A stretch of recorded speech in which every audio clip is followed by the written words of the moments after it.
Hey guys, and welcome to Quality Shot. I'm really excited to be joined by heavyweight prospect, the Romford Bull, Johnny Fisher. How you doing, mate? I'm good, thanks, Faizan. I'm training hard and enjoying camp, so I'm all good. Good. I heard your dad gave you, well, he did a poll, didn't he, on Twitter that got your nickname, the Romford Bull. So yeah, that's where the different ones, but the Romford Bull was sort of stuck, so I like it, and everyone likes it, so it's a good name. Yeah, you appease the fans straight away, fan favourite straight away, letting them choose. I hope so. Everything for the fans. That's what we do it for.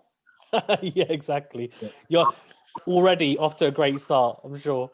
Have you been in these pretty strange times? I mean, you're in the midst of camp now as well for your debut. How's it been given the kind of current restrictions and everything? I know you've got an exemption because you're an elite athlete, but how's it been everything else around it? Yeah, it's been good. It's been solid in a way because we still got to go out to Fuerteventura and we could train out there, and that was good. But recently, it's been the same. It's just how you would expect a boxer or professional athlete to live anyway. You do your training, you go home, you eat, you rest, you see your family, and don't get up too much other than that. So in a way, it's a blessing because it's allowing me to stay disciplined. I've stayed disciplined anyway, but it's a good routine I've got myself in. Yeah, 100%. It's funny because I talked to other boxers and they said similar thing to you, that this is almost a blessing in a way because there's no distractions whatsoever.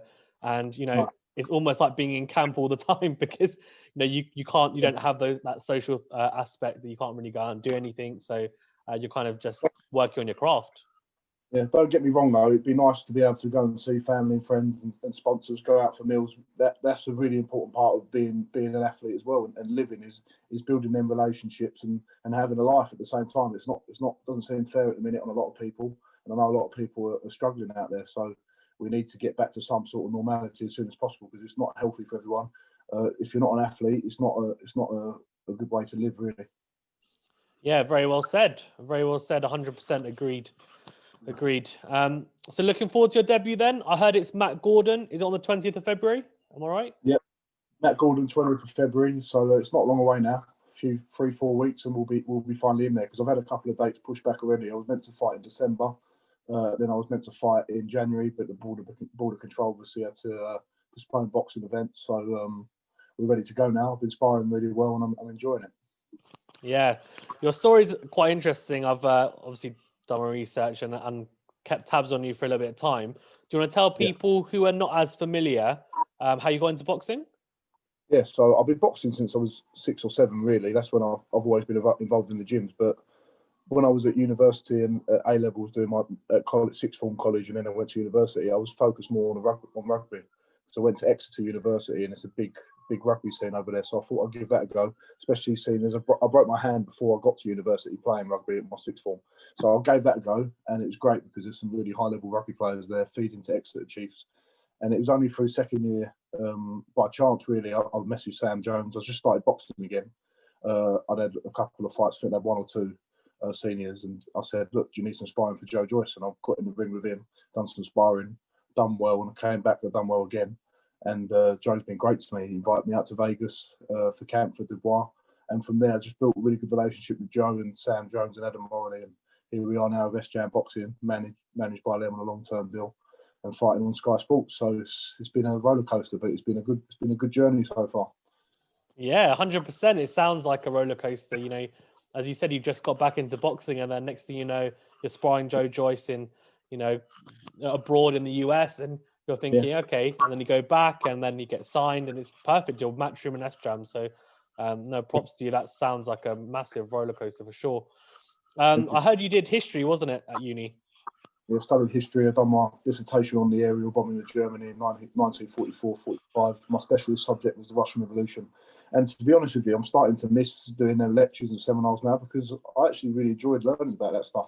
Don't get me wrong, there were some parts where I'm really happy I don't have to do it again. All the referencing and footnotes and all the boring stuff. But going into lectures, having debates about parts of history, I'm a bit of a geek when it comes to things like that. So I do miss it. Yeah, I did history at GCSE, so I can talk to you a little about the Russian Revolution, but I won't try because I did finance and maths at uni, so pretty worlds apart, really. Yeah, worlds apart. I don't think I could ever do science and maths. They were tough subjects as well in different ways. So you've got to find what you're good at and you've got to run with it when you're at university. Yeah, but it's a bit of an unconventional, obviously, route, but it's good, obviously, to have that background and backing, isn't it? Now you've got that to fall upon. Yeah, if you look at other sports, like rugby especially, college sports in America, people get their degrees and have that backing at first anyway. So it's a great way of doing it. And I think I've made the right decision because I've matured a lot playing rugby and getting even more physical than I was, and learning how to live like an athlete and train like one, because we had a great setup at Exeter University Rugby Football Club. So it's a great move for me to do what I'm doing now. Yeah, 100% agree. That's what my parents told me anyway, so I'll say it's the right thing to do. Yeah, that's what if you just agree with them, you'll stay out of trouble. That's the main thing. Exactly. Yeah. And as you said, look, you never know what's going to happen in life, right? So it's great to have that in the locker. Like, it's great when you retire, whenever, like, you can go back to it. And as you said, you're missing it, so who knows in the future whenever you want to go back to it. How's it being signed to S-Jam? And Sam Jones, he seems to me, I haven't met him or talked to him yet, but he seems like a larger than life personality and quite bubbly. Oh, definitely. Listen, he's an extraordinary person, because he's very he rings me every night and talks to me and talks things through. But if you want a man to be in your corner, you'd want Sam Jones, because he can talk for England, but he believes in his fighters. He really does believe in his fighters, and he won't sign people he doesn't believe in. So it's a great man to have. Adam Morley as well, the caller of the bunch, but the man behind the scenes, but he's pulling strings as well, and he believes in us as well. So I've got great managerial team there. Yeah, 100%. I mean, great, and the sparring that you're getting with someone like Joyce, who's got that amazing, accomplished, pedigree behind him, being a silver medalist at the Olympics, and after a great win against Daniel Dubois as well, showing his worth, and he's clearly up there as one of the top heavyweights around now. Hopefully, he's only a couple of fights off of a world title shot. Yeah, I think so. They're talking about Alexander Usyk next, aren't they? So I'm sure they'll be looking to get that sorted for interim title, and then who knows? World title next, as you said. So you're with Mark Tibbs now, aren't you? Who's an established trainer. How's it been training with him? Because he did a great job with Dylan Whyte. Took him from really, I'd say, just below British level, and took him through to world level, really, and took him through the gears, and did a really good job with him. So how's it been training under Mark Tibbs? Yeah, that's one of the things when we first thought about going to Mark. I already knew who Mark was from the local area. Everybody knows who he is. He's a great trainer. We all respect him. But seeing what he'd done with Dillian, and he went undefeated with Dillian and took him from, as you said, British level to world level. If he can do half of what he's done, get me from where I am now to British level, that'd be a great achievement. Do you know what I mean? So it's fantastic that I'm with him, and we gelled really well from the first week we started training together. We've got a great understanding, and hopefully we can go a long way. Yeah, 100%. I mean, he's not a bad person to have in your corner, is he? 100%. Yeah, great person to have in there. So you sparred Joyce. I think I heard you, Fabio Wardley as well, Hugh Fury. So these are top names, right? Especially in the UK scene.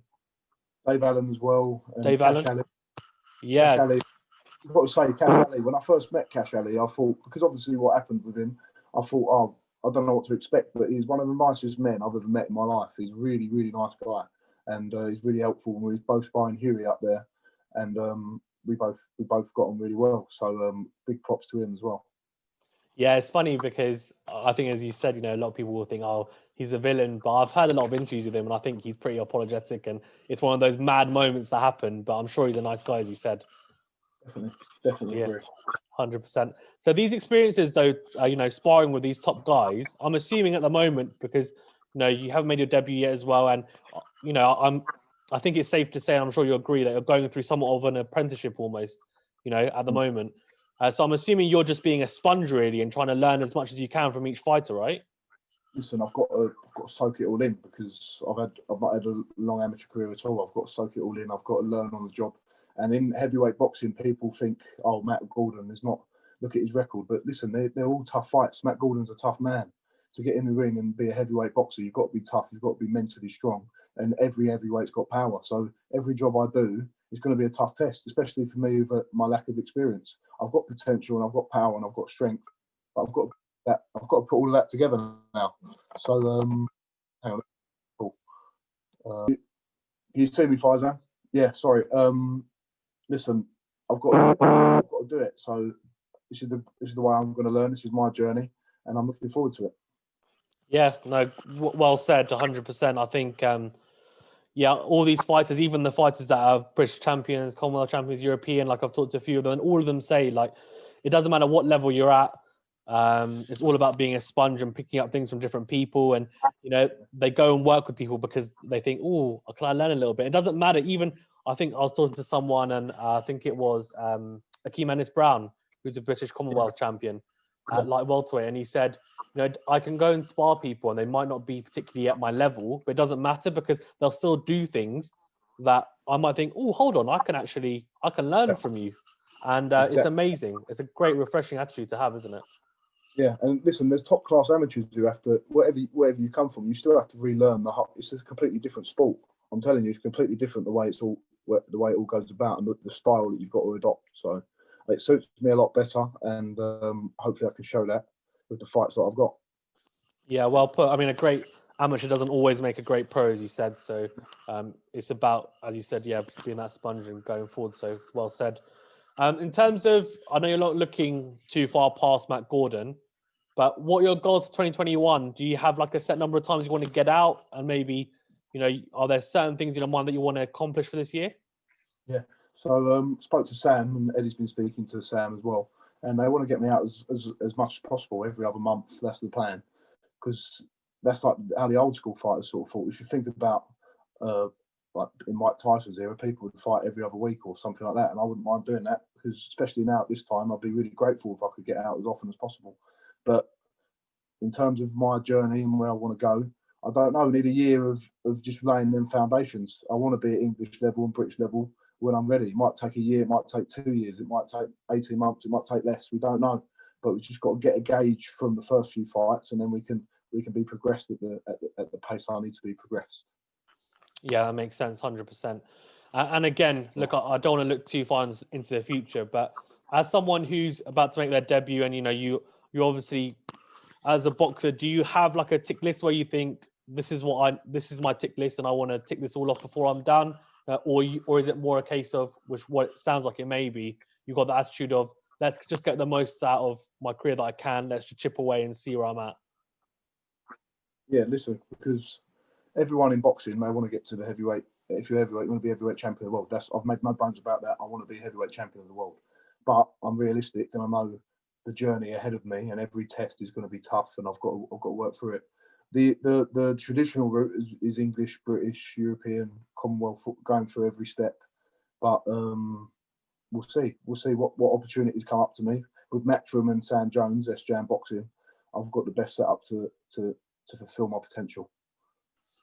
Yeah, 100%. I couldn't put it better myself. I think that's probably the best attitude to have, isn't it, at the moment, as you said, because you're not sure, where you are. No. Exactly. Before we go, so I want to wrap up with some like predictions of potential confirmed matchups 2021, if that's okay. But before I do, any hobbies outside boxing? Outside of boxing, I love all different sports. I love cricket, I love snooker, I love darts. Football's massive in my family. My brother's a footballer, semi-professional footballer. Both of them play, actually. We're all into our sports in our family. Other than that, I'm a massive food fan, obviously, being a heavyweight. I love cooking and eating, watching a bit of telly. Other than that, I live quite a relaxed lifestyle. History, obviously, being a big thing that I'm into. So, listen, there's lots of little things I like to do, but boxing is becoming, and it is always going to be my life. So that's the main thing. You sound a little bit like me. I think my wife would definitely say food's one of them, my family. Yeah. But sports, people love food. Yeah, exactly. The sports, so I can't say boxing. I love boxing and watching it, but I can't say I do it myself. But I'm a big cricket fan as well. I cover cricket on my channel, so check it out. Yeah, I'll send you the link after. Feel free to check it out. I've been watching the Sri Lanka England series as well. Yes. Yeah. So they won today. They won today, England. Yeah. Joe Root's in fine form, and that's a good thing when you captain in fine form. 100%. Yeah, mate. You sound like you're up to date with your cricket. So I mean, I do test match reviews day by day, so I'm doing all sorts of cricket. So I'll send you the link. Check it out. It'd be a dream come true if I could get on one of them and talk about a bit of cricket. I'd love that. Mate, you're welcome anytime. If you want to come on and talk cricket, you're welcome on any time. Thank you, mate. I'd love it. I'm supposed to have a county cricketer on tomorrow, fingers crossed. So as well. So we'll see how it goes. But yeah, that's good to hear. Fantastic. I love that. And I cover a bit of tennis, but I don't know if you're interested in that as well. Don't mind a bit of that. Cricket's my main one. Yeah, cricket's your main one. Okay, great. Great. Well, I'll be covering England playing India as well. So I'll be covering that as well. In terms of, let's go into the predictions then for your potential and confirmed matchups 2021, even if that's okay. First of all, you mentioned I mentioned Joe Joyce versus Usyk. Yeah. Now, I'm assuming I know who you're going to go with, but who would win that and why? I've watched the WSB one. It's a great fight as well. But that obviously then Joe Joyce was a lot younger. If you look at his body type now to then, he's matured. And I didn't think he'd be in his prime now, if I'm being truthful with you, but he's hit his prime now. Some boxers don't do that until they're in their mid-30s, late 30s. So looking at it now and looking at Derek Chisora fight, we can see Usyk, world-class boxer, obviously. But I think he's going to struggle with a bigger man, a 6'6", 18 stone man, chasing him down, hunting him down. And for 12 rounds, I think it's going to be either a points win by Joe Joyce or a late stoppage, because I just think the sheer size of him and the work rate is going to be too much now. 5-6 years ago when they fought, Usyk could deal with it. But now Usyk's that little bit older and Joe's that little bit older. I think it's going to be a different story this time. Okay. No, well, I've heard a few people say something similar to you. It might have just been Sam Jones and it's stuck in my head, but no, I'm pretty sure it's other people as well. Oh, yeah. Probably Sam Jones would say the same thing as me, obviously. But listen, he was right about Daniel Dubois and no one believed him. And he'll be the same. I believe with all my heart that he can do it again. Yeah. It's hard to write Joe Joyce off 100%. He's definitely got the ingredients, doesn't he? It looks like to be a champion one day for sure. Povetkin versus Whyte 2. Who have you got for that? Dylan Whyte, obviously, first fight was bossing the fight, controlled. But I just think he lacked that little bit of killer that he normally has. When he should have finished him when he knocked him down twice in that round, and he backed off for the whole rest of the round. And I thought this is uncharacteristic of Dylan Whyte. So if he goes back to that body snatcher, that killer instinct that we all love him for, I think he's got a good chance again. But in the back of my mind, something's telling me Povetkin's going to do exactly the same thing. I don't know why. So I edge towards Povetkin again. Okay, interesting. And the big one, which I think everyone's hoping is going to happen, and everyone's saying it's 95% done, 99% done, although it's not quite confirmed yet. Tyson Fury versus Anthony Joshua. Yeah, the big one that everyone's talking about. Everyone wants to see. Listen, they're both fantastic champions. You can't not get either of them. They're both superstars. But for me, I've always said it, Tyson Fury is the best heavyweight on the planet. And he proved that as early as 2015 and he's been there since. And he's come back from adversity to do it again. Listen, Joshua's got a great chance. He's powerful. He's got huge dedication to the sport. And he's got his own boxing skills as well. Not on the same skill level as Tyson Fury, but he's got huge power and he's strong and it can be ended at any time. But for me, Tyson Fury's his sheer awkwardness, his speed and the mind games that he can play. I just think I think you have a number on Joshua because he can break people down before they get in the ring as well. He's very good at that, playing mind games. So for me, a late stoppage or points win for Tyson Fury as well. Okay. And apart from those three, is there anything as a boxing fan, which I'm sure you are by the sounds of it, is there any fight that you want to see apart from those three that you think, I really wish that fight happens? It doesn't have to be heavyweight. It can be any fight. Yeah. I want to see Billy Joe Saunders Canelo. That's the one I want to see because that's the super middleweight king then. Obviously, because Billy Joe's my stable mate as well, trained by Mark Tibbs. It'd be brilliant for us all, but we want to see who the king at super middleweight is. Also, I want to see Joe Joyce Joshua. I think that would be a great fight as well. So there's loads of fights to be made. Deontay Wilder's he's coming back against Charles Martin now. You've got Andy Ruiz is still in the mix at heavyweight. We want to see him get in. Joe Parker. There's loads of good at world level, and we've got all the British ones coming through. As you said, Fabio Wardley.